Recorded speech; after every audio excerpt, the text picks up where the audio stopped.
চলুন তাহলে শুরু করা যাক। যেভাবে লেখা আছে আমি সেভাবেই পড়ছি।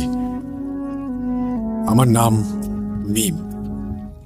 আমি আপনার অনেক পুরনো একজন লিসেনার। 2012-13 সাল থেকে আমি আপনার ভূত FM শুনি। আমার বাড়ি গাইবান্ধাতে। আমি আমার সঙ্গে ঘটে যাওয়া একটা অভিজ্ঞতা আপনাদের সাথে শেয়ার করতে চাই। ঘটনাটি মূলত আমরা যে বাড়িতে থাকি সে বাড়িকে কেন্দ্র করে। আমরা এই বাড়িতে 10 বছরের বেশি সময় থেকে ভাড়ায় আছি। যদিও পড়াশোনার জন্য আমাকে এখন ঢাকায় থাকতে হয়। বাড়িটির ব্যাপারে একটু বর্ণনা দেই। বাড়িটি মূলত মুক্তিযুদ্ধের পরে বানানো হয়েছিল। বাড়িটি 1 বিঘার একটু কম জায়গার উপরে বানানো একটি দোতলা বাড়ি। 4টা ইউনিট, নিচে 2টো, ওপরে 2টো এবং বাড়ির পেছনে বেশ কয়েকটা আম গাছ সহ অনেক গাছগাছালি রয়েছে। বাড়িটির পেছন সাইডে হাফ ওয়ালের একটি ছোট্ট ঘর ছিল, যেটাতে কেয়ারটেকার থাকতো বাড়িটি দেখাশোনা করার জন্য। আরেকটা কথা বলে রাখি, আমাদের বাড়ির যে মূল মালিক তিনি মারা গিয়েছিলেন 1990-এর আশেপাশে। উনি মারা যাবার পরে আমাদের এই পুরো বাসাটা 5 থেকে 7 বছরের মতো ফাঁকা পড়েছিল। বাড়িওয়ালার একজন মেয়ে ছিল, উনি মেডিকেলে পড়ার জন্য ঢাকায় স্থায়ীভাবে বসবাস করেন। পরবর্তীতে বাড়িটা ঠিকঠাক করে ভাড়া দেয়া হয়। বাড়িটির 4 ইউনিটের মধ্যে আমরা নিচতলায় থাকতাম। নিচতলার 2য় ইউনিটে বাড়িওয়ালার আসবাব ছিল। ঈদে কখনো বাসায় আসলে বাড়িওয়ালার মেয়ে ওখানে থাকত। নর্মালি ওটা গোডাউন হিসেবে ইউজ করা হতো। 2য় তলার 2টি ইউনিটে 2 ভাড়াটিয়া থাকতো। আরেকটা কথা বলে রাখি, আমাদের বাসায় যে কেয়ারটেকার দেখাশোনা করে তিনি একজন বৃদ্ধ মহিলা, বয়স 70 থেকে 80 হবে। তার ব্যাপারে বেশ কিছু ঘটনা শুনেছিলাম। এই বৃদ্ধ মহিলাকে সবাই আইজলের নানি বলে ডাকে। বুড়িটির মাথায় কোনো চুল নেই। চুল নেই বলতে মাথায় নাকি চুল ছিল, সবই পড়ে গিয়েছে।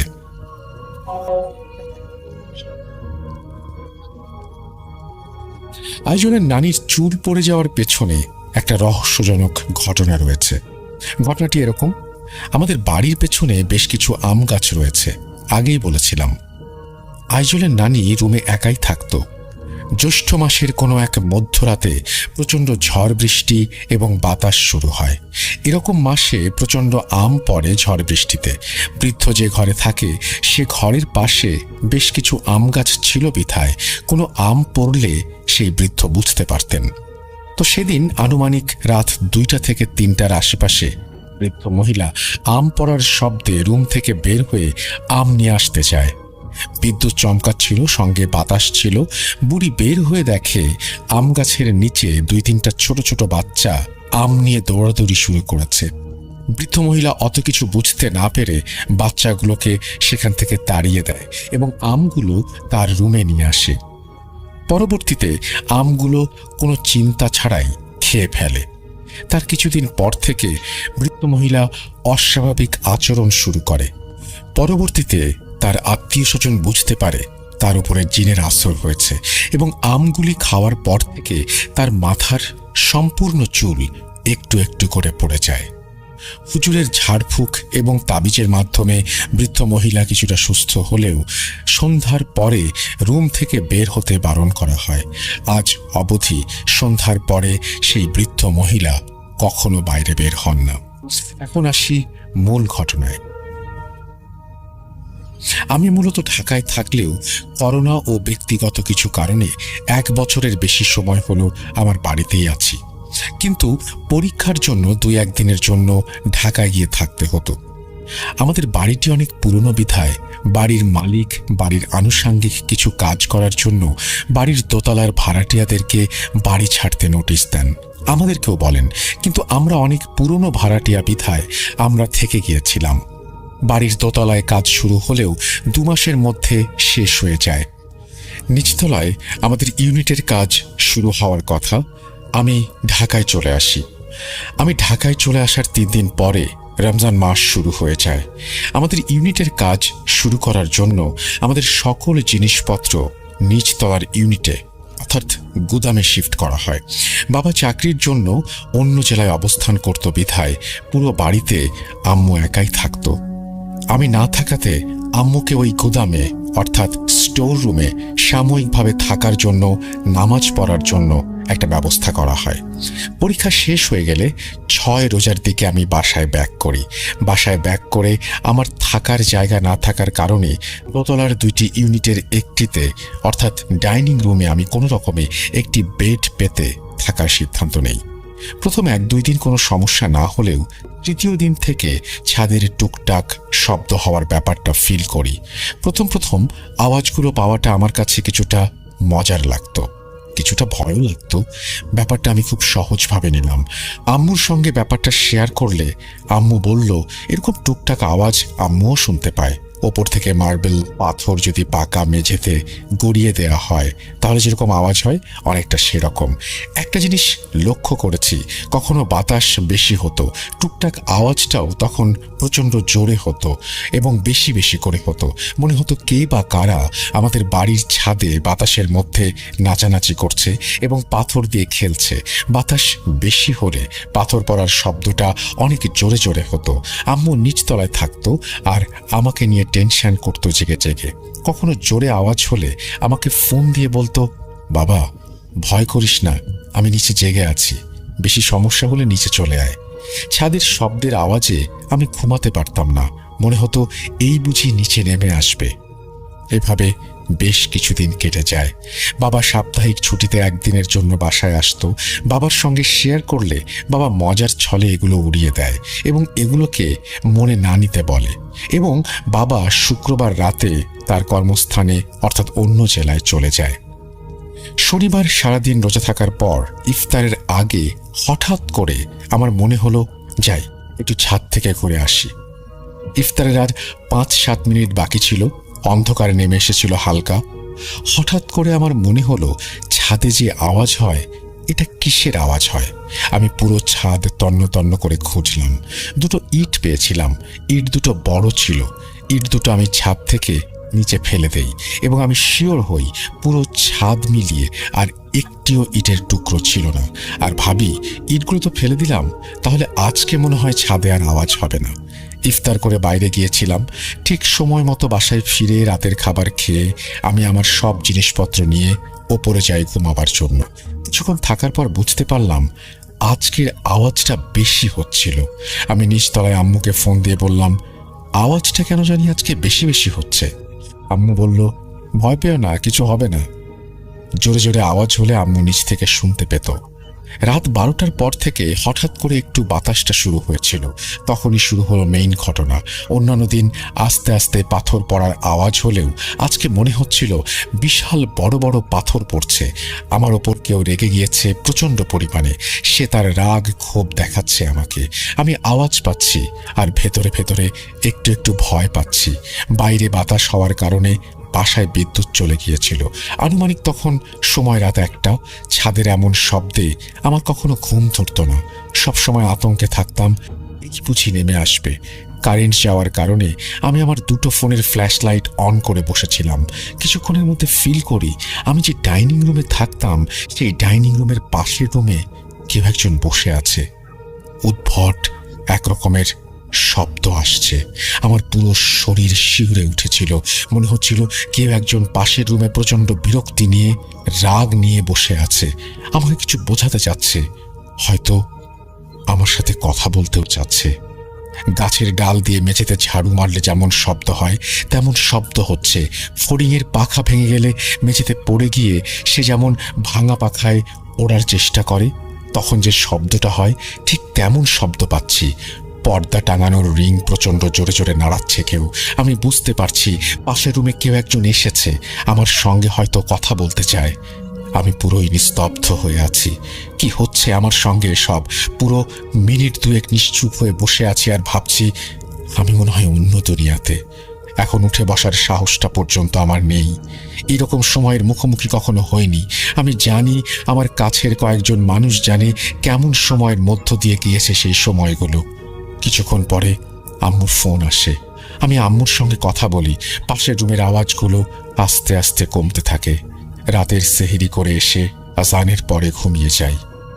একই সপ্তাহের মঙ্গলবারে আমার সঙ্গে সেম জিনিসটা দ্বিতীয়বার ঘটে।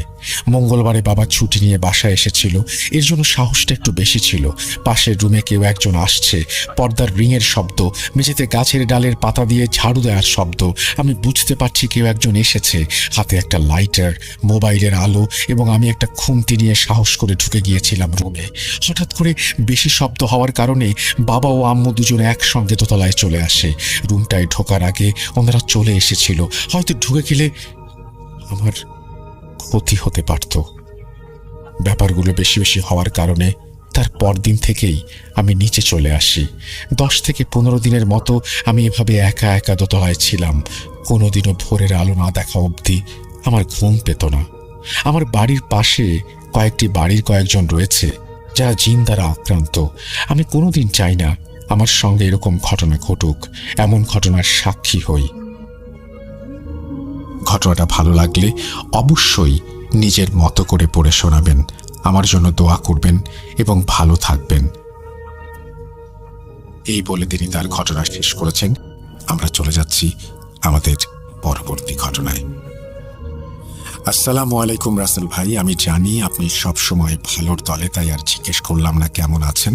প্রথমে ভূত FM এর সাথে এবং এখন ভূত.com এর সাথে, কিন্তু আবেগ একটুও বদলায়নি। অনেকদিন থেকে লিখবো ভাবছিলাম, কিন্তু সময় করে উঠতে পারছিলাম না। কিন্তু আজ বসে পড়লাম। আমি আমার নাম উল্লেখ করছি না। ঘটনাটি ব্রাহ্মণবাড়িয়া সদরের একটি বাসা কেন্দ্রিক। আমাদের বাসা বানানোর কাজ চলাকালীন সময়ে আমরা একটি নতুন বাসায় উঠি। আমি আগে আমার বাসার বর্ণনা তুলে ধরছি। বাসাটি ছিল অনেক পুরনো, 3 তলা। আমরা ছিলাম তার 2 তলাতে। বাসাটির 2 তলার সাথে লাগালাগিভাবে একটি 1 তলা বাসা ছিল। 1 তলা বাসাটির ছাদ আমাদের বাসাটির 2 তলার সাথে লাগানো ছিল, মানে অল্প দূরত্বে। বলে রাখা ভালো, পাশের বাসার ছাদের ওপর একটি রুম ছিল যা সবসময় তালা লাগানো অবস্থায় থাকত।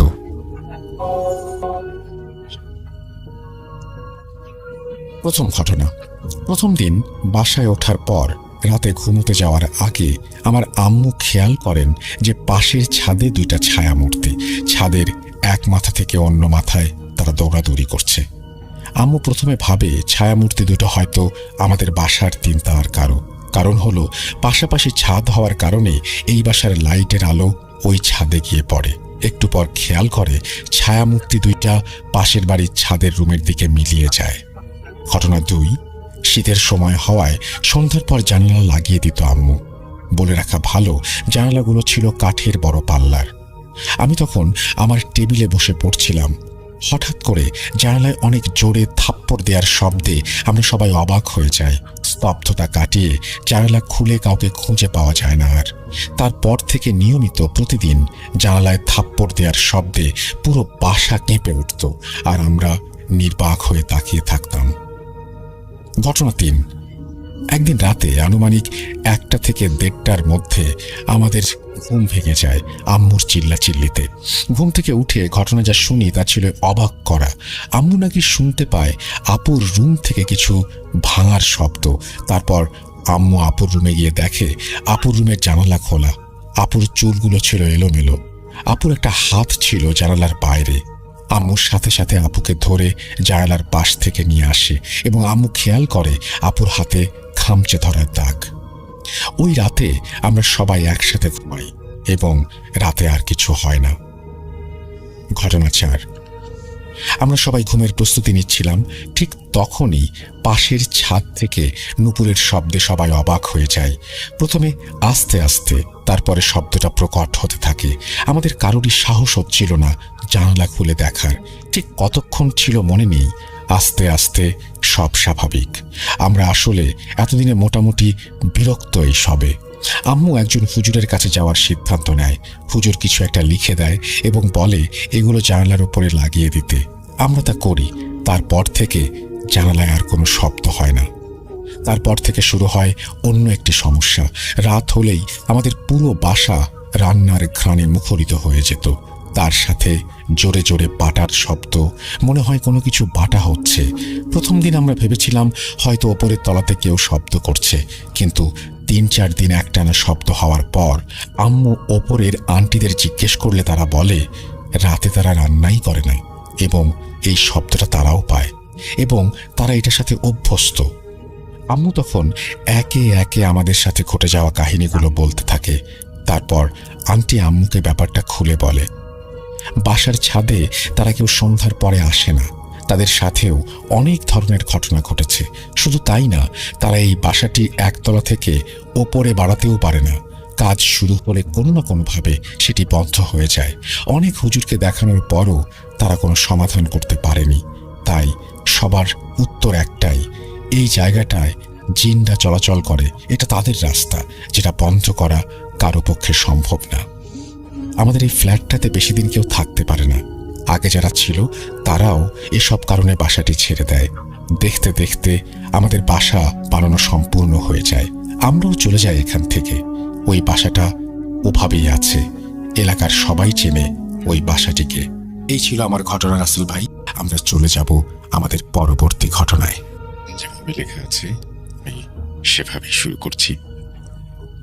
আসসালামু আলাইকুম রাসেল ভাই, আমি জানি আপনি ভালো আছেন, ভালোর তলে।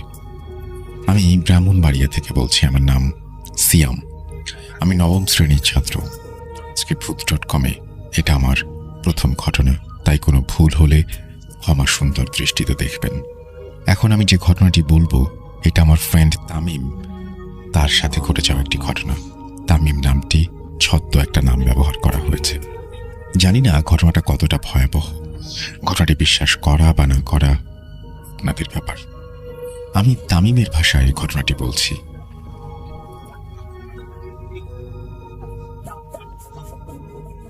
সময়টা 2012-র শেষ এবং 2013-র শুরুর দিকের ঘটনা।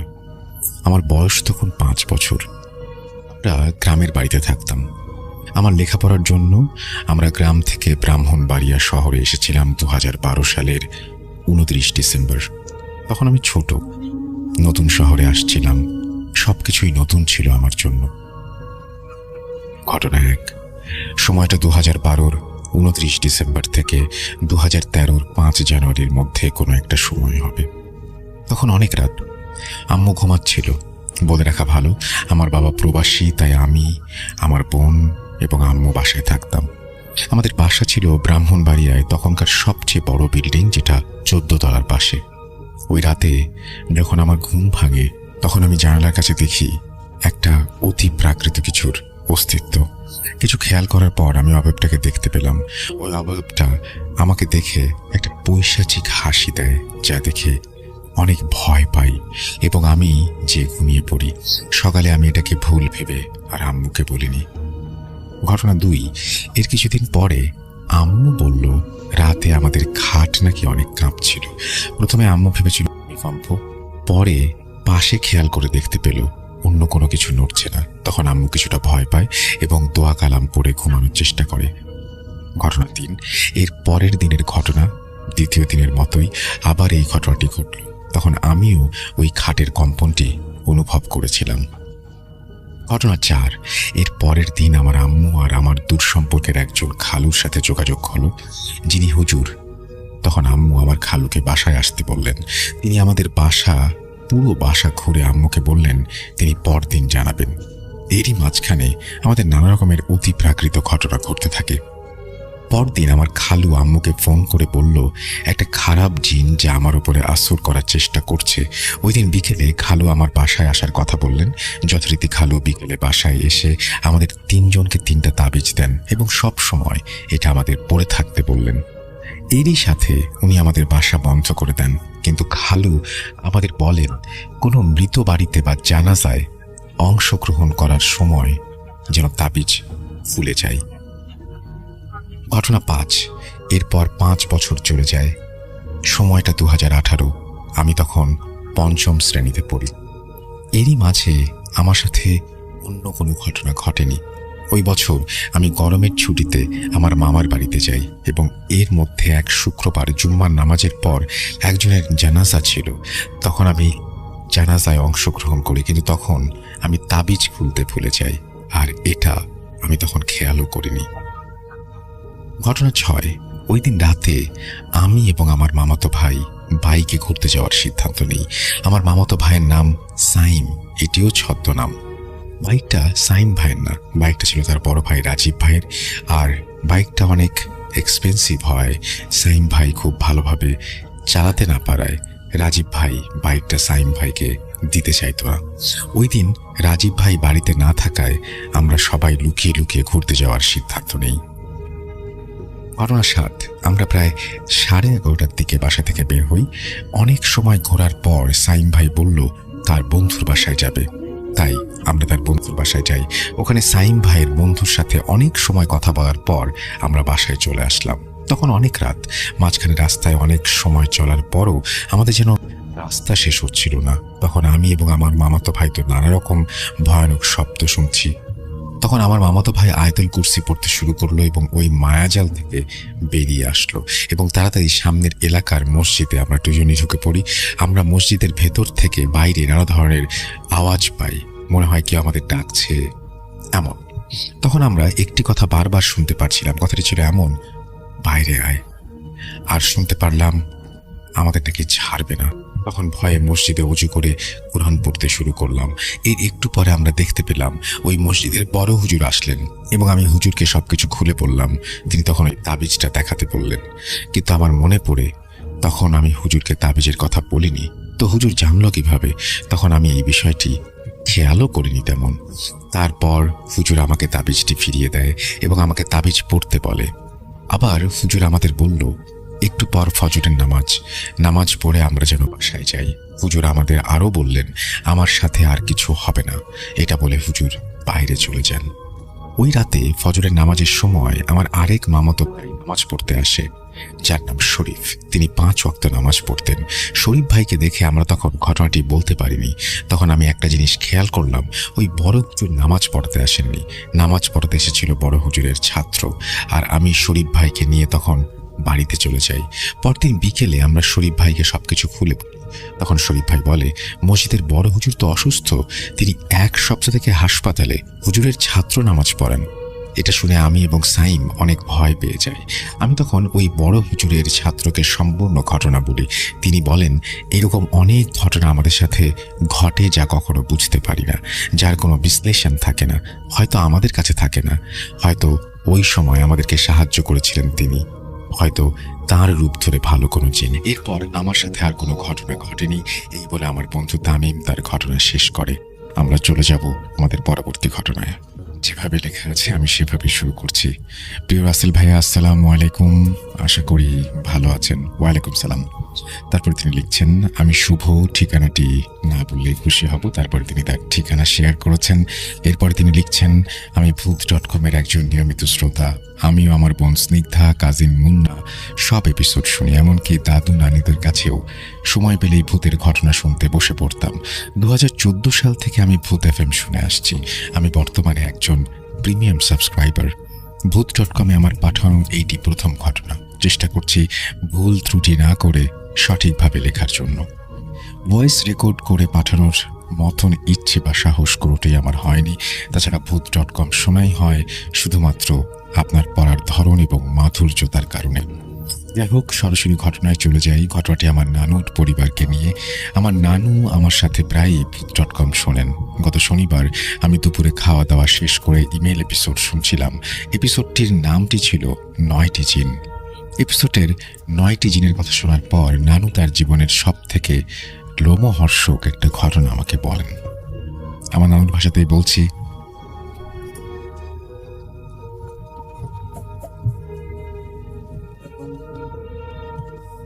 সাল 1968, সময় বর্ষাকাল, চারিদিকে থই থই পানি। আমার বয়স তখন 8 বছর এবং ছোট ভাইয়ের বয়স মাত্র 2 বছর। রাত আনুমানিক 1টা বা 2টা হবে। সবাই গভীর ঘুমে মগ্ন। হঠাৎ মায়ের খুব বাইরে যাওয়ার দরকার পড়ে, তাই ডেকে উঠান আমাকে। তখনকার সময়ে ল্যাম্প, হ্যারিকেন এগুলোই ছিল, তাই মা আমার হাতে একটি হ্যারিকেন দিয়ে দরজা থেকে সামান্য একটু সামনে দাঁড় করিয়ে রাখে। কম বেশি সবাই জেনে থাকবেন যে গ্রাম অঞ্চলের টয়লেট বাসা থেকে কিছুটা দূরে হয়, আর টয়লেটের সাথে ছিল বড় একটা খাল। মা টয়লেটে যাওয়ার সাথে সাথেই খুব হয়রান এবং ভীতস্ত চেহারা নিয়ে দৌড়ে এসে হুমড়ি খেয়ে পড়েন আমার উপরে। সাথে সাথে আমি জোর করে একটা চিৎকার দিই। চিৎকার শুনে আমার দাদু বাবাকে ডেকে নিয়ে আসে এবং আমার মাকে ঘরে নিয়ে যায় এবং তাড়াহুড়ো করে দরজা বন্ধ করে দেয়। কোনো কিছু জিজ্ঞাসা করার আগেই দাদু হ্যারিকেনের আলোটা কমিয়ে দেন। খুব তাড়াহুড়া করে মাকে নিয়ে বিছানায় যেতে চাইলেও মায়ের দাঁড়ানোর কোনো ক্ষমতা ছিল না। ওই বয়সে আমার মাথায় এরকম চিন্তা আসেওনি। ঘুমিয়ে গিয়েছিলাম, ভেবেছিলাম হয়তো মায়ের কোমরে ব্যথা, কিন্তু সমস্যাটা হয়েছে পরবর্তী দিন সকালবেলা। মায়ের যেরকম পেট ব্যথা তেমনি বমি আর পেটের সমস্যা দেখে মনে হচ্ছিল মায়ের শরীরের একটা জায়গায় মাংস টেনে অন্য জায়গায় জমাট বাঁধে। তার আর্তনাদে বাড়ির সবাই এসে হাতে পায়ে তেল দিতে থাকে। তখন ডাক্তার কাছাকাছি না থাকাতে কোনো একভাবে আমার চাচা একজন ডাক্তার নিয়ে আসে, কিন্তু ডাক্তার এসে বলে মা নাকি আর বাঁচবে না। আশ্চর্য বিষয় হলেও এটি সত্য যে ভোর 5টা থেকে সকাল 11টার মধ্যে মাত্র 4 থেকে 5 ঘন্টার ব্যবধানে মা সম্পূর্ণভাবে বিছানায় পড়ে যান। তার খাওয়া দাওয়া, নড়াচড়া, এমনকি মুখের কথাটা পর্যন্ত বন্ধ হয়ে যায় এবং দিনটি শুক্রবার হওয়াতে 12টায় আজানের ঠিক শেষ মুহূর্তে আমার মা এই দুনিয়ায় শেষ নিঃশ্বাস ত্যাগ করেন। ছোট ভাইটির বয়স 2 বছর হওয়াতে তেমন কিছু না বুঝলেও আর কখনো মা বলে ডাকতে না পারার কষ্টটা ছোট থেকেই তাকে পোহাতে হবে বেশ বুঝতে পারছিলাম। এরপর নামাজ শেষে জানাজা হয় এবং তারপরে হুজুর আমাদের সাথে দেখা করেন এবং আমার ছোট ভাইকে মাথায় হাত বুলিয়ে দেন। শেষে আমার বাবাকে সহ আমাদের 4টা তাবিজ দিয়ে যান এবং আমাদের ঘর বন্ধ করে দিয়ে যান। কিন্তু আমার মায়ের শেষ নিঃশ্বাসের বিনিময়ে থামেনি এই মৃত্যু। মা নাকি তার মুখ থেকে জবান বন্ধ হবার ঠিক আগ মুহূর্তে শুধু একটি কথাই বারবার বলে যায়, আর সেটি হলো 7 জন জিন, ওরা 7 জন, ওরা সবাইকে নিয়ে যাবে। আর বাবার থেকে হুজুর এই কথাটি শুনেই আমাদের তাবিজ দিয়েছিলেন। এরপরে বাবা এবং আমরা কেউ ঘর থেকে রাতে বের হতাম না। কিন্তু ঠিক পরের দিনই আমার এক শহীদ নামে চাচাতো ভাই আমার মায়ের মতন করে মারা যায়। এতে পুরো বাড়ির সবাই, আশেপাশের সবাই ভীতস্ত হয়ে পড়ে। এরপরে আমার মামি অনেকের বারণ উপেক্ষা করে আমাদের দেখতে আসে, কিন্তু আশ্চর্যজনকভাবে আমার মামি 3 দিন পরে মারা যায়। এরপরে এক চাচাতো ভাইয়ের বউ, তার 3টি ছোট বাচ্চা, যার মধ্যে একজন আমার থেকে 1 বছরের ছোট ছিল। এরপরে নূরজাহান নামে এক চাচাতো বোন ঠিক একইভাবে মারা যায়। এরপরে ঘটে গা শিউরে ওঠার মতো ঘটনা। চাচাতো বোন মারা যাওয়ার পরে আসর নামাজ বাদ তার জানাজা দেওয়া হয়, কিন্তু আমাদের সেই হুজুর জানাজা দেবার পরেই তিনিও তার পরের দিনই মারা গেলেন। এরপরে 6 দিনে 4 জন মারা যায়। কে কখন মৃত্যুর দেখা পাবে প্রতিটা মুহূর্ত কাটতে লাগলো আতঙ্কে। এরপর মাগরিবের আগেই সবাই যে যার ঘরে চলে যেত। এরপরে এটির একটা বিহিত করার জন্য সবাই মিলে একজন হুজুর খুঁজছিল, কিন্তু এমন কিছু শোনার পরে কেউই আসতে রাজি হচ্ছিল না। পরে অনেক খুঁজে বড় একজন আলেম বাড়িতে নিয়ে আসা হয়, কিন্তু সে বাড়িতে প্রবেশ করার সাথে সাথেই বলে দিলেন এই কাজ তার পক্ষে করা অসম্ভব এবং সে 3 দিন পরে আরও 3 জন নিয়ে আসবেন এর বিহিত করার জন্য বললেন। আর এই 3 দিন কেউ মাছ, মাংস, এমনকি বাগার দেওয়ার মতো কোনো তরকারিও রান্না করতে পারবে না এই বাড়িতে। আর ঠিক যতদিন এমন থাকবে ততদিন শুধু করলা, লাউ, দুধ খেতে হবে। এটি টানা 27 দিন করতে হয়েছে। 3 দিন পরে যে হুজুর 3 জন ফকির নিয়ে আসেন, এর মধ্যে ফকির যে ছিলেন তার নাম ছিল হাশেম ফকির। তিনি বাড়িতে ঢুকেই আমাদের বললেন যে অনেক দেরি করে ফেলেছেন, যাই হোক তবে এর বিহিত করেই ছাড়ব ইনশাল্লাহ। এরপরে শুরু হয় তার কার্যক্রম। সন্ধ্যার পরেই বাড়ির উঠোনের মাঝখানে বড় গর্ত করে আগুন জ্বালিয়ে দিতেন এবং 2 থেকে 3 কেজি শুকনো মরিচ পোড়াতেন। কিন্তু আশ্চর্যের বিষয় হলো এতে মরিচ পোড়ানোর কোনো গন্ধই হতো না। আর একই কাজের সময় বাড়ির কেউ ঘর থেকে বের হতে পারত না এবং সব মহিলাদের মাথায় কাপড় দেওয়ার ছিল বাধ্যতামূলক। এরকম চলতে থাকে 7 দিন। এর মাঝে 3য় দিনের সময় বড় ফকির তার একজন সঙ্গীর ওপরে সেই 7 জন জিনের সর্দারকে হাজির করেন। অনেক তর্ক বিতর্ক জেরা করা হয়। তারপর কথাটা ছিল এরকম, তোরা কারা, কোথা থেকে এসেছিস, কতজন এসেছিস, এর জান নিচ্ছিস? আমরা পূর্ব নদী থেকে এসেছি, আমরা 7 জন, আমাদের চালান করা হয়েছে, 21টা জান না নিয়ে যাব না। অনেক হয়েছে, এবার অন্যদিকে যা, আমি থাকতে আর কোনো জান যাবে না। এরপর তার সঙ্গী অবচেতন হয়ে যায় এবং তার পরের দিন প্রতি রাতে একইভাবে আগুন ধরিয়ে 1 থেকে 2 কেজি করে শুকনো মরিচ পোড়ানো হতো। কিন্তু ফকিরদের মরিচ পুরানো আর সারা বাড়ি মহড়া দেয়া শেষ মুহূর্তে মনে হতো কেউ সারা বাড়ি দিয়ে শুকনো গাছপালা টেনে হিঁচড়ে নিয়ে যাচ্ছে। গরুর দল বেঁধে বাড়ির মধ্যে দৌড়ানো, ঘরের পেছনে বাঁশ গাছ দুমড়ে মুচড়ে ভেঙে ফেলেছে। 6 দিন 2 রাতের সময় আমাদের ঘরের পেছনে মুরগি ঘরের পাশে হাসিম ফকির ও তার স্ত্রী এবং সেই আলেম দৌড়ে আসলেন। আর কেউ একজনের সাথে খুব তর্কে জড়িয়ে পড়লেন। যেটা ছিল এমন, তুই একটা জানও নিতে পারবি না, তোর এখনই যেতে হবে। তখন জিন বলছে যে এই ঘরের একটাকে প্রথমে নিয়েছি, আর একটাকে নিয়ে যাই, আর একটু আগুন নিয়ে এসেছিলাম, তাই তখন দেখা পাইনি। দাঁড়া, জানের বদলে তাহলে জান দিচ্ছি। এই বলেই তিনি হাতে থাকা কলা গাছের ডাঁট দিয়ে মাটির ওপরে 7টি বাড়ি দিলেন, আর তারপর পায়ের গোড়ালি দিয়ে মাটির উপরে সজোরে 3টি আঘাত করলেন। অতঃপর মুরগি ঘরের ভেতরে মুরগিগুলো প্রচণ্ড দাবাদাপি শুরু করলো। এরপরে পুরো বাড়ি নিস্তেজ হয়ে যায়। পরের দিন সকালে দাদু মুরগির ঘর খুলে দেখেন 47টি মুরগি মরে পড়ে আছে।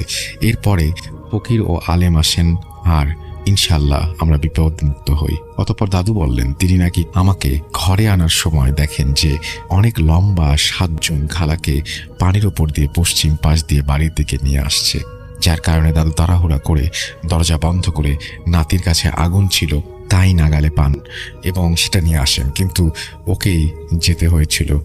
জানের বদলে জান, আপনার কাছে আমার নাতি বেশি নাকি মুরগি বেশি? এরপরে ইনশাল্লাহর কোনো সমস্যা হয়নি। ঘটনাটি নানুর অনুমতি নিয়ে পাঠিয়েছি, এমনকি সে এটি ভূত.com-এ শোনার অপেক্ষা করছে। আর 27 দিনের মাঝে আরও অনেক কিছু ঘটনা ঘটবে, আমরা জানবো এবং সেগুলো পাঠিয়ে দেবো। আমরা চলে যাব আমাদের ঘটনা, চলুন শুনে আসি। আসসালামু আলাইকুম রাসেল ভাই, আসসালামু আলাইকুম লিসেনার্স। আশা করি আপনারা সবাই ভালো আছেন আর আপনারা তো সবসময় ভালোর দলেই থাকেন। আমি রাকিব, কুড়িগ্রাম জেলার রৌমারী উপজেলা থেকে বলছি। আমি ভূত FM এর একজন নিয়মিত শ্রোতা ছিলাম। 2016 সাল থেকে আমি ভূত FM শুনতাম। যাই হোক, মাঝখানে ভূত FM বন্ধ হয়ে যায়, কিন্তু অনেক অনেক ধন্যবাদ আপনাকে যে ভূত.com চালু করার জন্যে। বেস্ট অফ লাক, সবসময় আপনাদের পাশে আছি। যাই হোক, বেশি কথা না বলে আমি আমার ঘটনায় চলে যাই। ঘটনাটা ঘটে আমার নিজের চাচাতো ভাইয়ের সাথে। ঘটনার সময়কাল 2015।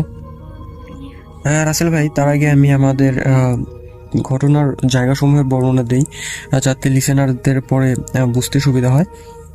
ঘটনাটা ঘটে হলো আমাদের গ্রামের পাশের একটা গ্রামে। আমরা যে স্কুলে পড়াশোনা করতাম সেই স্কুলটা ছিল আমাদের গ্রাম থেকে একটা গ্রাম পরেই, মানে আমাদের গ্রামের পর মাঝখানে একটা গ্রাম পড়ে, তারপরে আমাদের স্কুল। আমাদের স্কুলটা যেহেতু উপজেলার মধ্যে অনেক একটা নামকরা একটা স্কুল ছিল, সেই জন্যে আমাদের সেখানে পড়তে যাওয়া। যাই হোক, সেই সময় আমি জিএসসি পরীক্ষার্থী ছিলাম। আর আমার সাথে যে ভাইটা, মানে ভাইয়ের সাথে যে ঘটনাটা ঘটছে, সে ছিল এসএসসি পরীক্ষার্থী। রাসেল ভাই, আমাদের ওই গ্রাম থেকে আমরা 4 জন ওই স্কুলে পড়াশোনা করতাম। তার মধ্যে 3 জন ছিল এসএসসি পরীক্ষার্থী আর আমি একাই জিএসসি পরীক্ষার্থী ছিলাম। যাই হোক, ওই রাস্তায় আমাদের গ্রামের পাশ দিয়ে একটা নদী চলে গেছে। ওই নদীটা পার হয়ে আমাদের স্কুলে যেতে হতো। ওই নদীটার উপরে একটা পুল ছিল, পুল মানে ব্রিজ, বাঁশের ওটাকে গ্রামের ভাষায় বলে পুল। যাই হোক, ওই পুল পাড়ি দিয়েই পুলের পাশে একটা পরিত্যক্ত একটা ভিটা ছিল। ভিটা কোনো কবরস্থান বা কিচ্ছু না, সিম্পল একটা ভিটা। ভিটার মধ্যে অনেক রকমের গাছ, অনেক পুরনো গাছ। গ্রাম অঞ্চলে এরকম অনেক ভিটাই পাবেন আপনি। সেই ভিটাটার নাম ছিল আপনার তোতার ভিটা, কারণ ওই ভিটাটার মালিক ছিলেন তোতা মিয়া নামে একটা লোক। সে অনেক আগেই মারা যায়, 1900 সালের দিকে সে মারা যায়। সেই থেকেই সেই ভিটাটার নাম তোতার ভিটা। সেই ভিটায় অনেক পুরনো গাছ আছে, সেই ভিটায় অনেক ঘটনা রয়েছে। যাই হোক রাসেল ভাই, ওই ভিটাটা পার হওয়ার পর অনেকটুকু রাস্তা ফাঁকা, মানে আপনার আরেকটা গ্রামের সংযোগস্থল, যেহেতু অনেকটুকু রাস্তা ফাঁকা থাকে। তারপরে আমাদের ওই গ্রামের শেষের দিকে আমাদের স্কুল। যাই হোক রাসেল ভাই, যেহেতু আমরা পরীক্ষার্থী ছিলাম, আমাদের একসাথে জিএসসি পরীক্ষাও ছিল, এসএসসি পরীক্ষাও ছিল, তখন কি করতো রাসেল ভাই, আমাদের স্কুল থেকে প্রতিবারই কোচিংয়ের ব্যবস্থা করতো টিচাররা। কি হতো যে আমাদের 2 মাস অথবা 3 মাসের জন্য একটা কোর্স করতো স্যার। যেহেতু ওই সময় প্রাইভেটের ওই রকম প্রচলন ছিল না, সেই জন্য কোচিংটা অনেক ইফেক্টফুল ছিল।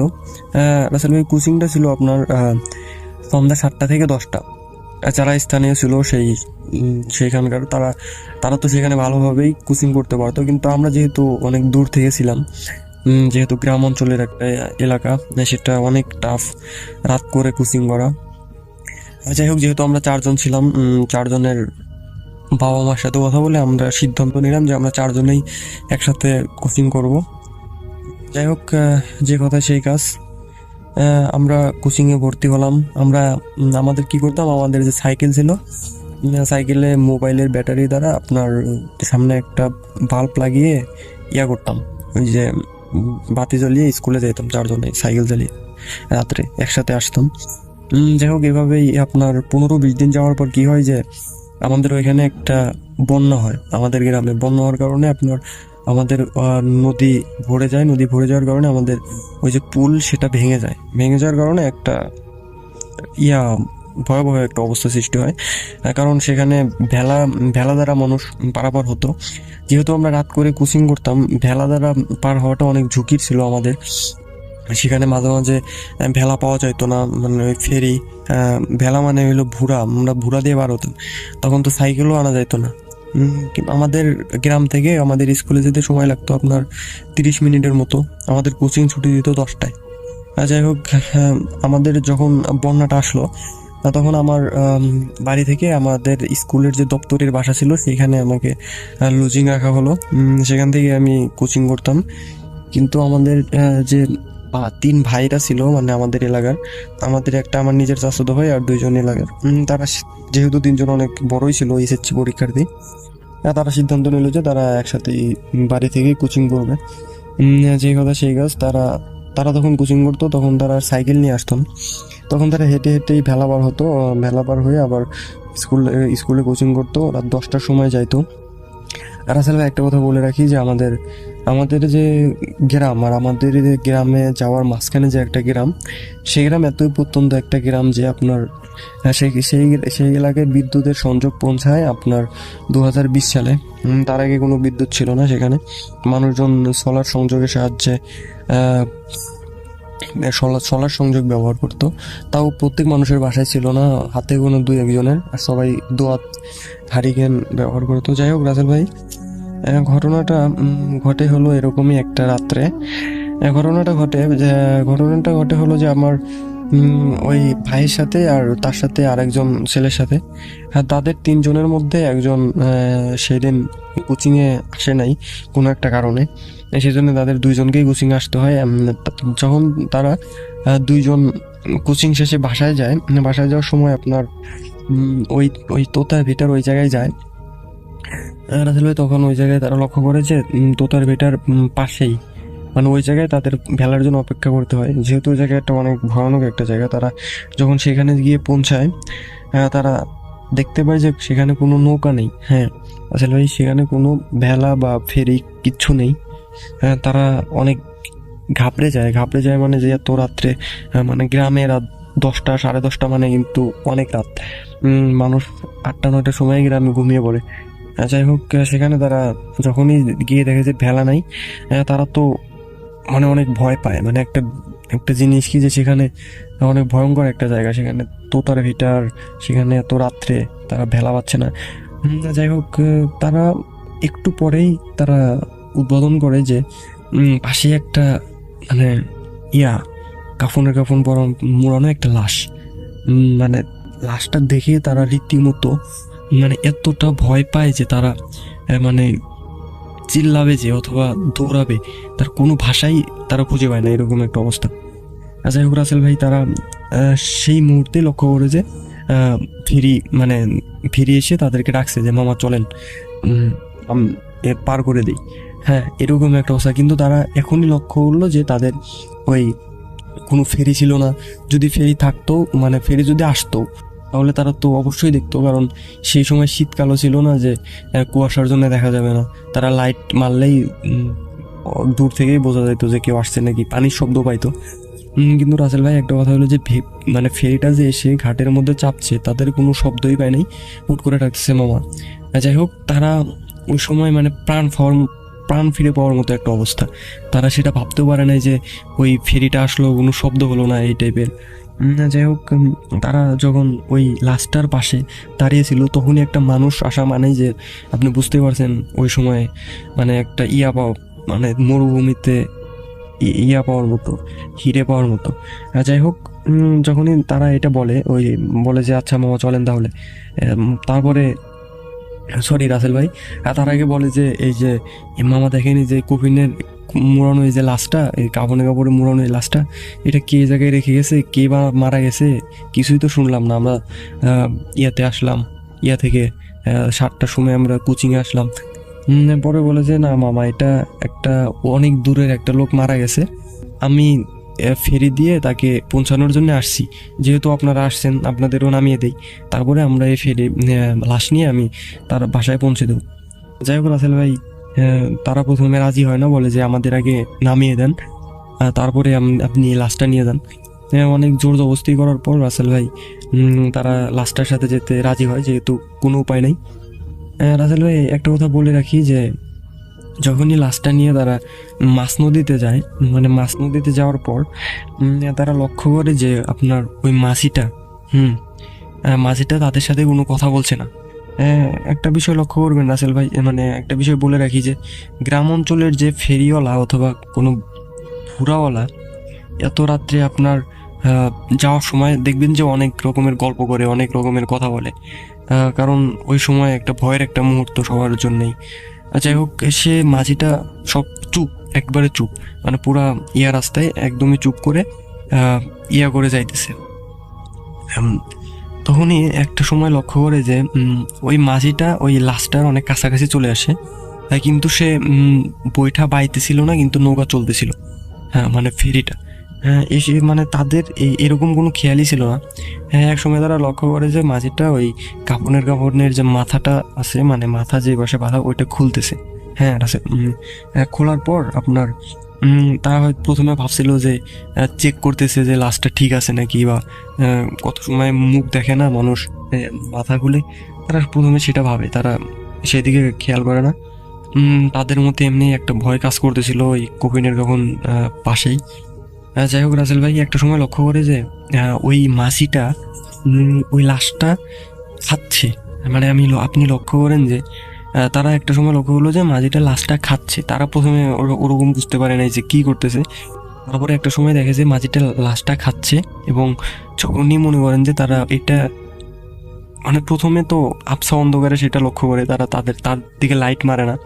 যখন এটা আন্দাজ করার পর তারা লাইট মারে মাঝিটার দিকে। আপনার লাইট মারার পর মনে করেন যে রাসেল ভাই যে জিনিস দেখে এটা তো কখনোই তাদের কল্পনারও বাইরে ছিল। যাই হোক, তারা দেখে যে মাঝিটা মনে করেন যে মুখ দিয়ে রক্ত লাল, আর তাদের মুখের আপনাদের যে দাঁতের দুই সাইডে দুইটা দাঁত আছে না, মানে চোক্কা দাঁত আমরা যেটাকে বলি, সেই দুইটা দাঁত দিয়ে সে মাংস ছিঁড়ে খাচ্ছে। খাওয়ার পর মনে করেন যে তার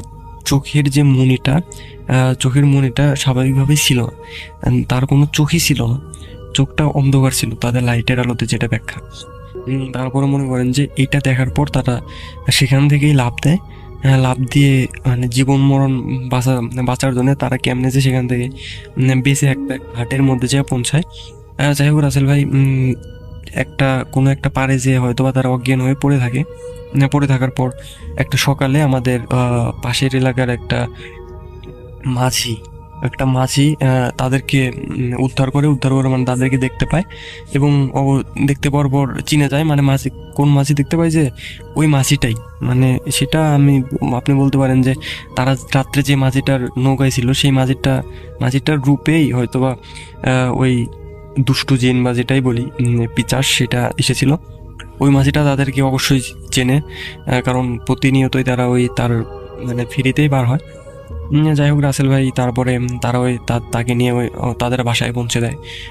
পৌঁছে দেওয়ার পর কী হয় রাসেল ভাই, তারা একদিন পর তাদের জ্ঞান ফেরে। তাদের জ্ঞান সবাই ভাবছিল যে তারা হয়তো বা মারা গেছে।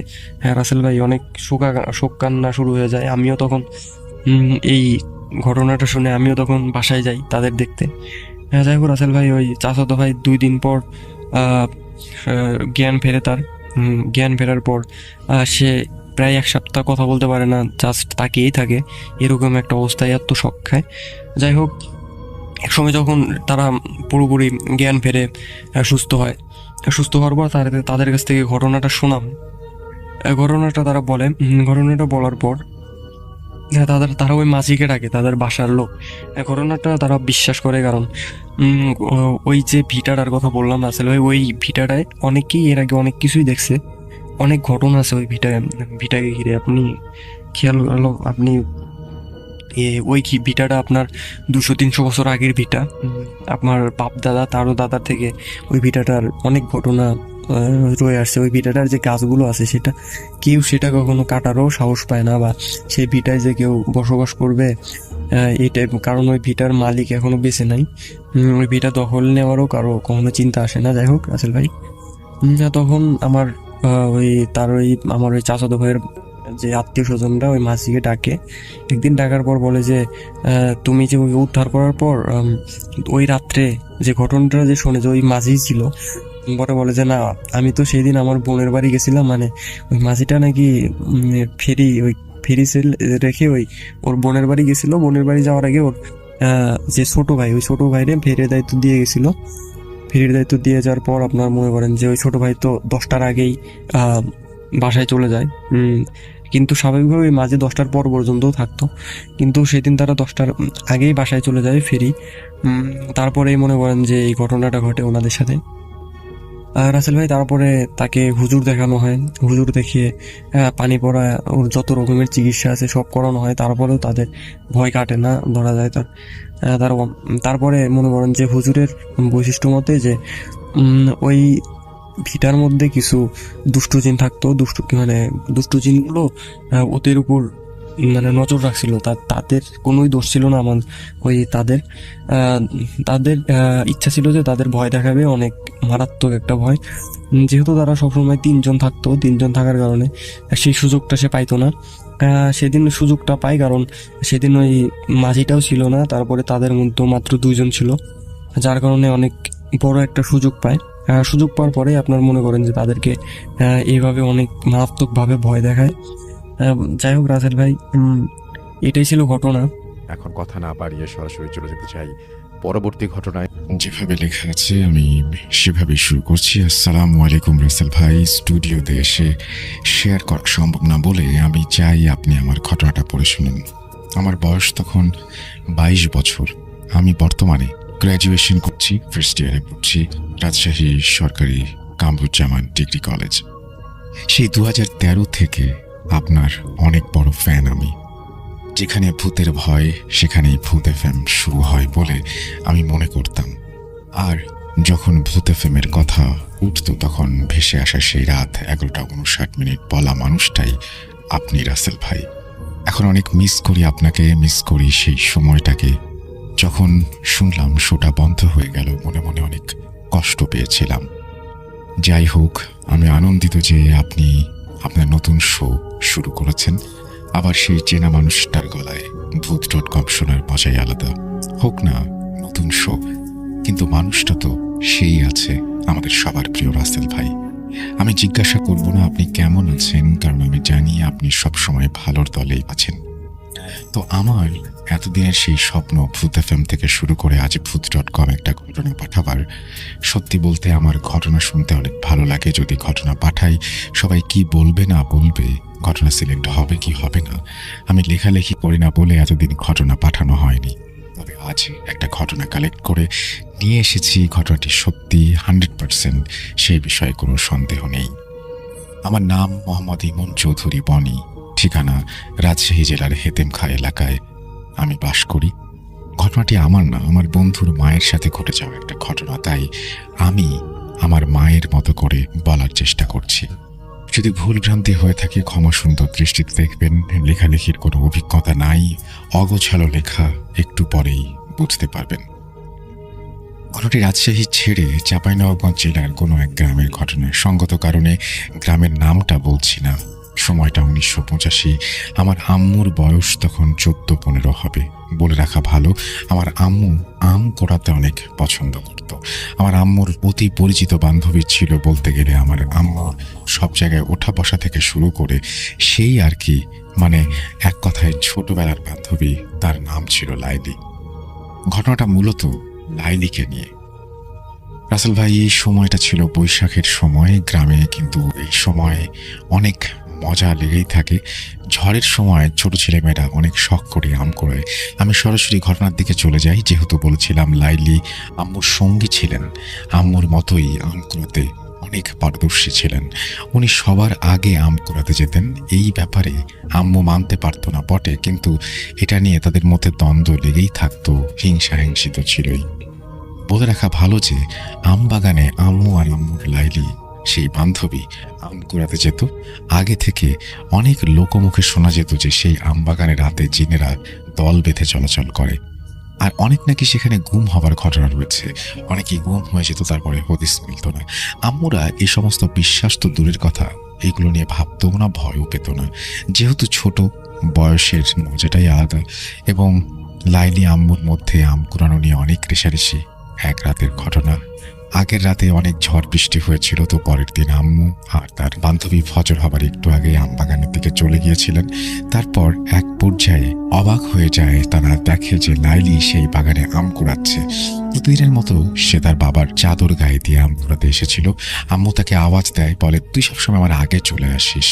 আম্মু কিছু কম আম পেয়েছিল, এই নিয়ে আম্মু অনেক অভিমান করেছিল সেদিন। সে লাইলিকে এক পর্যায়ে জিজ্ঞেস করে, লাইলি তুই কয়টা আম পেয়েছিস দেখা। কিন্তু লাইলি কোনো উত্তর দিচ্ছিলেন না। আম্মু আবার জিজ্ঞাসা করেন, তুই তো অনেক আম কুড়িয়েছিস, আমাকে কিছু দে, আমি একটাও পাইনি। এক পর্যায়ে আম্মু চিন্তা করে যে তাকে জড়িয়ে ধরে কিছু আম নেবে। রাসেল ভাই, আমার আম্মু এক পর্যায়ে তাকে জড়িয়ে ধরে এবং ধস্তাধস্তি শুরু হয়। আম্মুর জেদ কাজ করে, আমগুলো দেখেই এইভাবে জোড়াজুড়ি শুরু করে। এক পর্যায়ে আম্মু যখন তাকে ধরতে যাচ্ছিল, হঠাৎ সে চোখের নিমেষেই হাওয়ায় মিশে যায়। মানে একটা জলজ্যান্ত মানুষ হঠাৎ করেই গায়েব হয়ে যায়। স্বাভাবিকভাবেই এটা একটা অবাক করা বিষয়। তো আম্মুর মধ্যে তখন ভয় কাজ করে। সে দৌড়ে বাসায় চলে আসে এবং কাউকে না জানিয়ে শুয়ে পড়ে। পরদিন সকালে সেই লাইলির বাসায় যায় আম্মু, এবং আম্মু জিজ্ঞেস করে, তুই কাল রাতে আম কুড়াতে গিয়েছিলি? সে বলে শারীরিকভাবে সে অসুস্থ, সেই জন্য সে আম কুড়াতে যেতে পারেনি। এরপর আম্মু অস্বাভাবিক জ্বর আসে। ধীরে ধীরে অসুস্থতা বাড়তে থাকে এবং বাড়িতে আমার নানা সবাই আম্মুকে নিয়ে বেশ চিন্তিত হয়ে পড়ে। তারপর নানারা সবকিছু তার কাছ থেকে শুনে একটা পর্যায়ে এবং কবিরাজ নিয়ে আসে। এলাকায় তাকে কুঁজো কবিরাজ বলে সবাই চেনে এবং তাকেই নিয়ে আসা হয়। সমস্ত ঘটনা তাকে জানানো হয়। কবিরাজ কাছে এসে আম্মুকে অনেক কিছুই বলেন এবং তার অসুস্থতার কারণ, কেন এরকম হয়েছে, এই সমস্ত জিজ্ঞেস করতেই তিনি নিশ্চুপ হয়ে যান। এবং বিস্তারিতভাবে কবিরাজ একসময় জানান তার জিন হাজির করার মাধ্যমে। এবং বলে রাখা ভালো, আম্মুর শরীরে প্রচুর জ্বর ছিল, ঠিকমতো আম্মু খেতে পারছিল না, কথাও বলতে পারছিল না।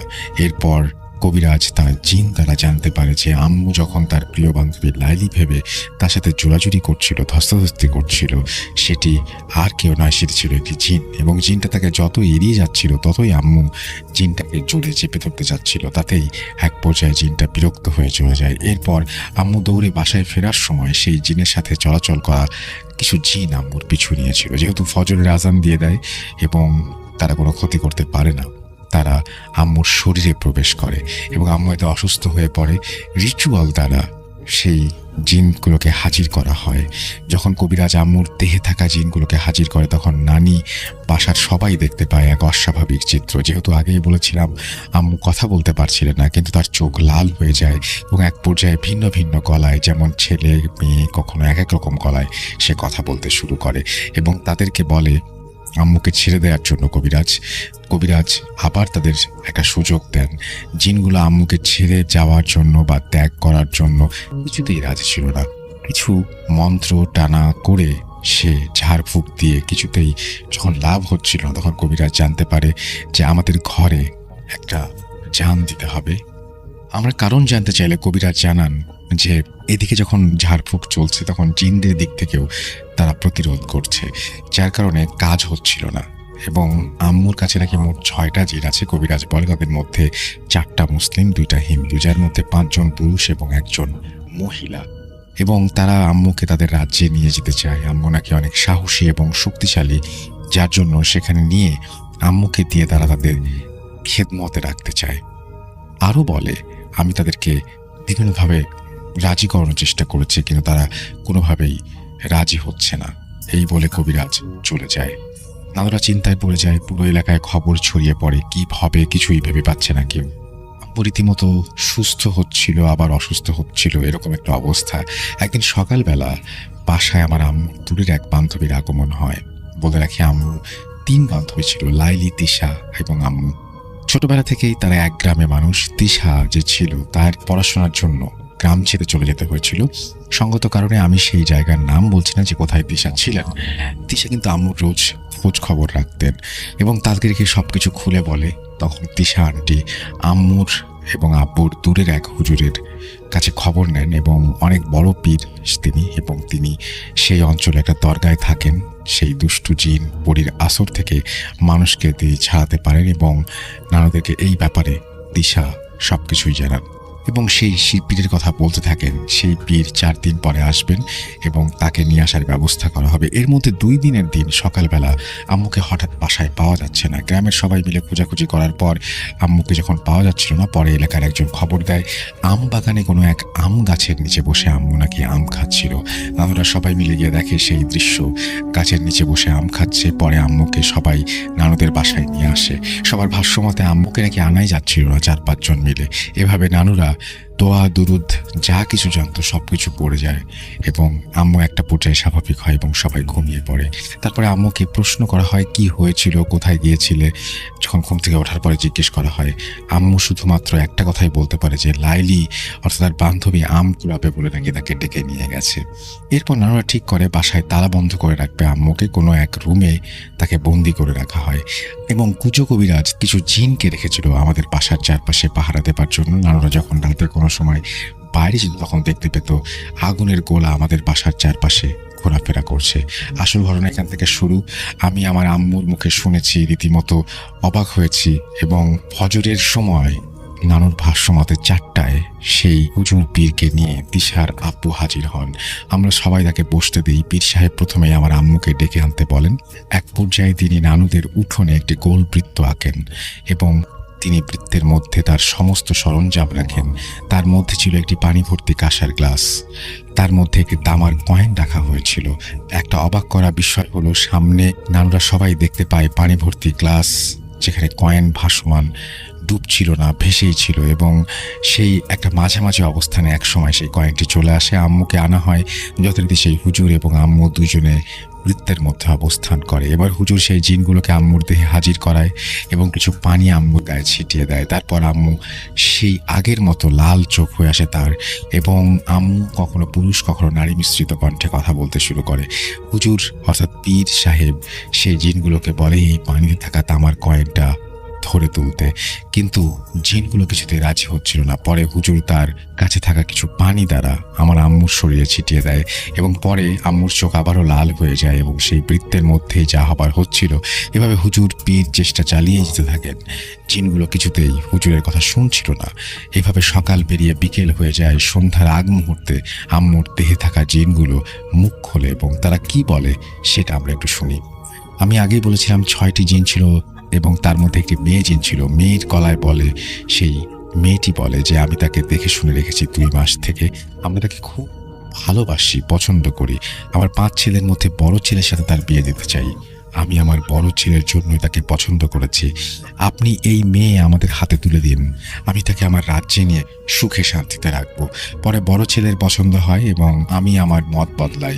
আমি তাকে আমাদের রাজ্যের কবিরাজ বানাবো এবং খেদমত করার জন্য, কিন্তু আমার বড় ছেলের পছন্দ না হয় আমি সিদ্ধান্ত পরিবর্তন করেছি। এরপরে হুজুর পীর বলে আমি ওকে তোদের হাতে তুলে দেব না। একটা কুমারী মেয়ে, বিয়ের বয়স হয়েছে এবং বাবা মা তাকে নিয়ে কত স্বপ্ন দেখছে, এই অবস্থায় একটি মেয়েকে তুই যেতে পারবি না। হুজুরকে তারা বোঝানোর চেষ্টা করে, হুজুরও বুঝায়। মেয়ে জিনটা একটা পর্যায়ে বলে, ঠিক আছে, যেহেতু আমার কোনো মেয়ে নেই, 4টাই ছেলে, তাই মায়ের দিকে তাকিয়ে আমি এই মেয়েকে ছেড়ে দিচ্ছি। তবে যেহেতু ওর ওপরে আমার অনেক মায়া জন্মে গেছে, আমি তার কাছে আসবো না, কিন্তু দূর থেকে আমি তার খেয়াল রাখবো নিজের মেয়ের মতো করে। এরপর অস্বাভাবিকভাবে আম্মু মাটিতে লুটিয়ে পড়ে। পরে নানুরা হুজুরের পরামর্শে তাকে ঘিরে নিয়ে যায়, কিছু ঝাড়ফুঁক তাবিজ দিয়ে তাকে পরিয়ে রাখা হয় এবং অবাক করা বিষয় হলো সেই পাত্রে থাকা তামার কয়েনটা পানিতে ডুবে যায়। যেই কয়েন ভেসে থেকেছিল সেটা ডুবে গিয়ে এটাই প্রমাণ করে যে বিপদ কেটে গেছে। আজ 37টা বছর গেছে। আমার বন্ধু সে নাকি এখনো আমার আম্মুকে একা একা কারোর সাথে কথা বলতে দেখে। সে জিজ্ঞেস করে, আম্মু কার সাথে কথা বলছো? আম্মু কোনো উত্তর দেয় না। আশা করছি ঘটনাটি সবার ভালো লেগেছে। যদি ভালো লাগে অবশ্যই শেয়ার করবেন। Thank you very much. আমরা যাচ্ছি আশিক ইকবালের ঘটনায়, এবং আশিক ইকবাল আমাদের কাছে এই ছোট্ট অডিও ক্লিপটি পাঠিয়েছেন। চলুন শুনে আসি। আসসালামু আলাইকুম রাসেল ভাই, আমি মোহাম্মদ আশিক ইকবাল চঞ্চল বলছি সাতক্ষীরা থেকে। আমি বলে রাখা ভালো, আমি ভোট.com এর অনেক বড় একজন ফ্যান। 2015 থেকে আমি আপনাকে শুনছি। ঘটনা পাঠাতে চাই, কিন্তু পাঠানোর মতো ঘটনা ছিল না বলে আমি এতদিন কোনো ঘটনা পাঠাতে পারিনি। আমি একজন ডিপ্লোমা স্টুডেন্ট, আমার পক্ষে স্টুডিওতে আসা সম্ভব না এবং লিখেও ঘটনা পাঠানো সম্ভব না, কারণ পড়াশোনা নিয়ে বেশিরভাগ সময় ব্যস্ত থাকি। তাই হচ্ছে অডিও ক্লিপের মাধ্যমে পাঠালাম। আমার ঘটনাটা ভালো লাগলে পড়ে শোনানোর অনুরোধ রইল। ঘটনাটা আমার বড় মামাকে নিয়ে। ঘটনাটা যে সময় ঘটে, সময়টা ছিল 1998 সালের বর্ষাকালের যে কোনো একটা সময়। ঘটনাটা আমি আমার মা, আমার নানা ও নানির কাছ থেকে শুনেছি। বলে রাখা ভালো, আমার আম্মু ছিল আমার নানা নানির সন্তান। ঘটনাটা যেদিন ঘটে সেদিন রাতে আমার আমার নানা নানি, আমার বড় মামা, আমার আম্মু, আমার ছোট মামা, এনারা সবাই রাত্রে ঘুমাচ্ছিলেন। আমার নানি আর আমার আম্মু ঘুমাচ্ছিলেন এক ঘরে, আর হচ্ছে বড় মামা, ছোট মামা আর আমার নানা ঘুমাচ্ছিল আর এক ঘরে। হঠাৎ করে রাতের কিছুটা সময়, মানে মধ্যরাত হওয়ার পরে দেখা যায় যে আমার নানার পাশে, আমার নানাই বুঝতে পারে যে নানার পাশে বড় মামা নেই। সেই সময় নানা ঘুম থেকে উঠে সবাইকে ডাকাডাকি করে। ডাকাডাকি করার পরে বড় মামাকে কোথাও খুঁজে পাওয়া যাচ্ছে না, কোথাও খুঁজে পাওয়া যায়। তারপরে হচ্ছে কোথাও খুঁজে, অনেক জায়গায় খোঁজাখুঁজি করা হয়, খুঁজে পাওয়া যায় না। ফজরের আজানের পরে যে সময় সকাল হয়, সেই সময় হচ্ছে বড় মামাকে পাওয়া যায় নদীর ধারে। নদীর ধারে অজ্ঞান অবস্থায় পাওয়া যায়। নদীর ধার থেকে বড় মামাকে বাসায় এনে বড় মামার জ্ঞান ফেরানো হয় এবং বড় মামাকে জানানো হয়, মানে বড় মামাকে বলা হয় যে সে সারা রাত কোথায় ছিল, তা সে কিছুই বলতে পারে না।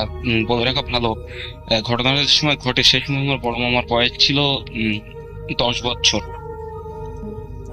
পরে আমার নানা নানি এলাকার মসজিদের ইমামের কাছে বড় মামাকে নিয়ে যায়। এবার ইমাম সাহেব আমার মামাকে দেখে বলেন যে এর উপরে খারাপ কিছু একটা আসর করেছে, আপনারা দয়া করে বড় একজন আলেমের ঠিকানা উনি দিয়ে দেন, সেই আলেমের কাছে যেতে।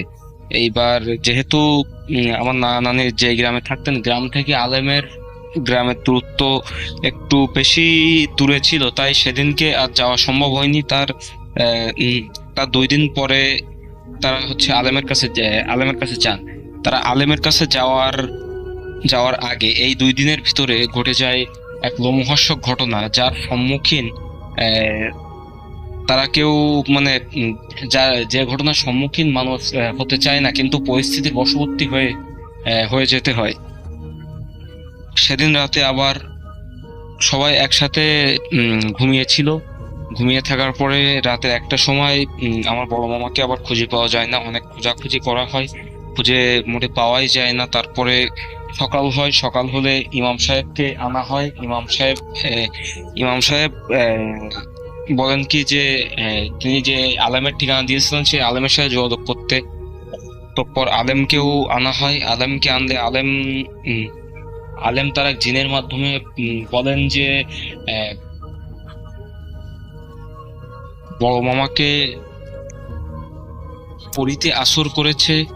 পরীরা 3 বোন, তার ভিতরে ছোট বোনের আমার বড় মামাকে খুবই পছন্দ হয়েছে, তাই তাই তারা বড় মামাকে চায়। তখন আমার নানা নানি জানতে চান যে তারা তাদের সন্তান মানে বড় মামাকে কখন ফিরে পাবে।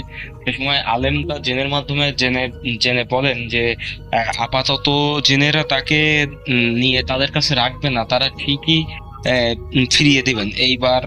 এইভাবে হচ্ছে আপনার প্রায় 2 দিন কেটে যায়। 2 দিন কেটে যাওয়ার পরে বড় মামাকে আবার সেই অবস্থায় নদীর ধারে পাওয়া যায়।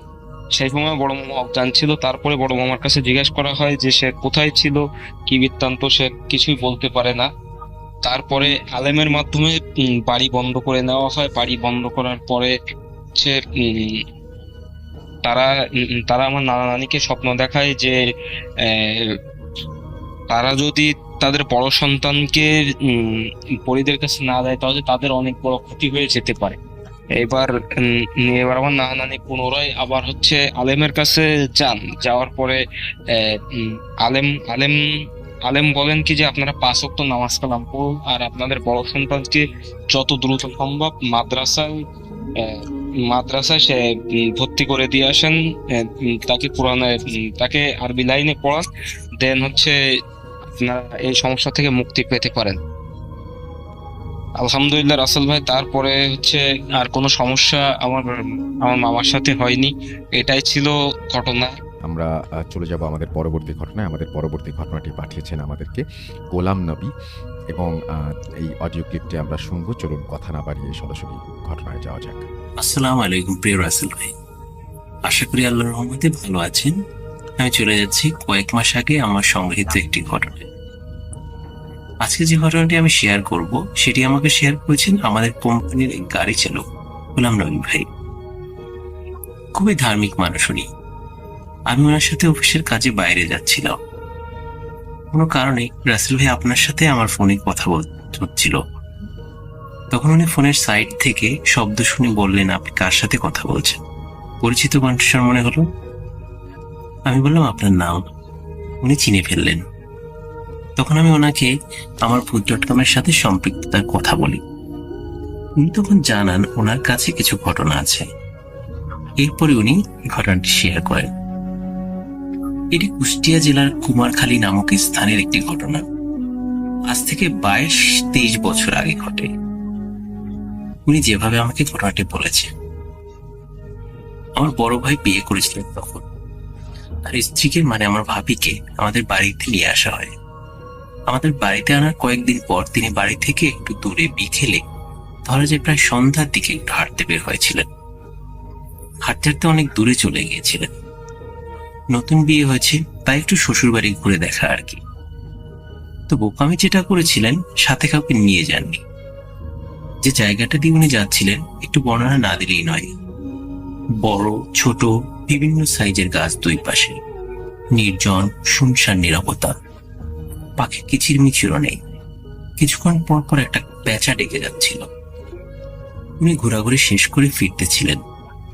হাঁটতে হাঁটতে যখন বাড়ি থেকে 3-4 মিনিট ডিস্টেন্স গ্যাপে আসেন, তখন এমন একটা স্থানে পৌঁছান যেখানে অনেক বড় একটা তাল গাছ এবং বড়। হঠাৎ মনের অজান্তেই উনি দাঁড়িয়ে যান। ওনার মাথায় কাপড় ছিল না আর চুল খোলা ছিল। হঠাৎ উনি অনুভব করতে পারেন কিছু একটা ওনার মাথা দিয়ে শরীরের ভিতর ঢুকে গেছে। এরপর উনি কি করেছেন সেটা তিনি জানেন না। তার বাড়ির লোকজন তাকে পরে শোনায়।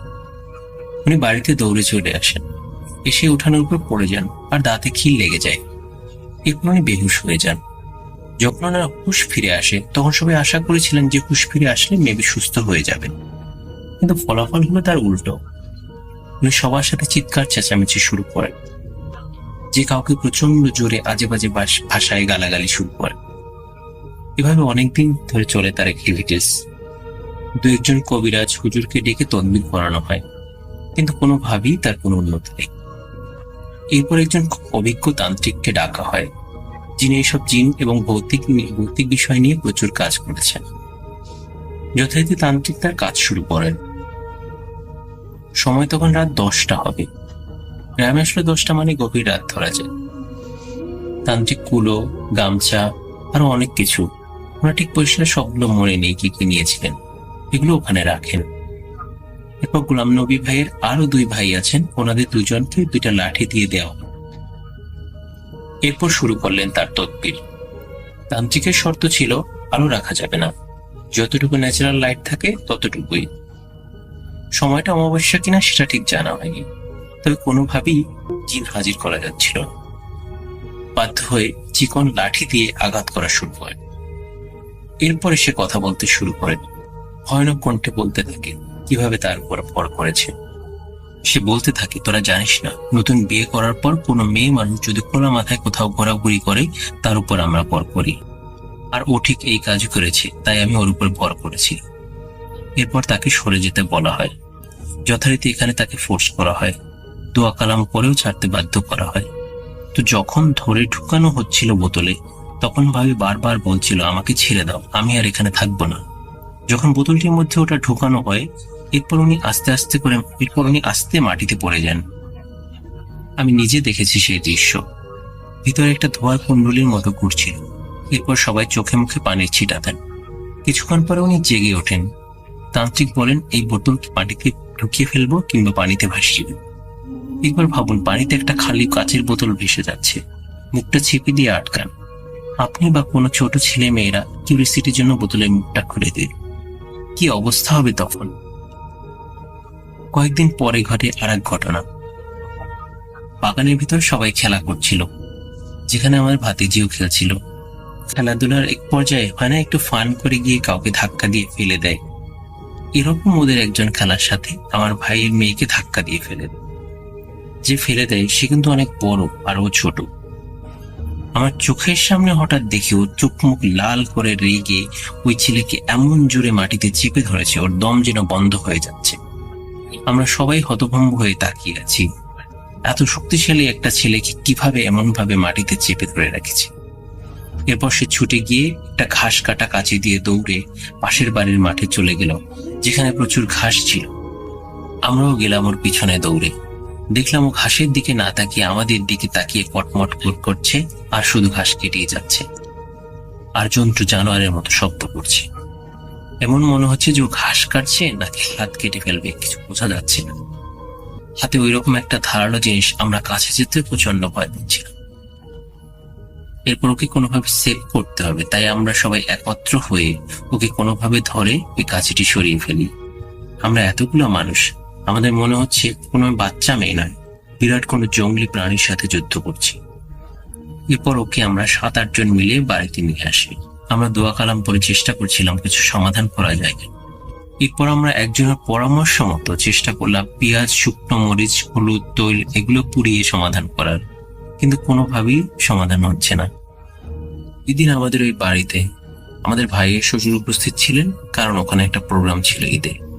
পরের দিন ওই বাড়িতে ছেলের আকিকা ছিল, তাই উনি দাওয়াতে এসেছিলেন। উনি কিছুটা তন্ত্রবিদ্যা জানতেন।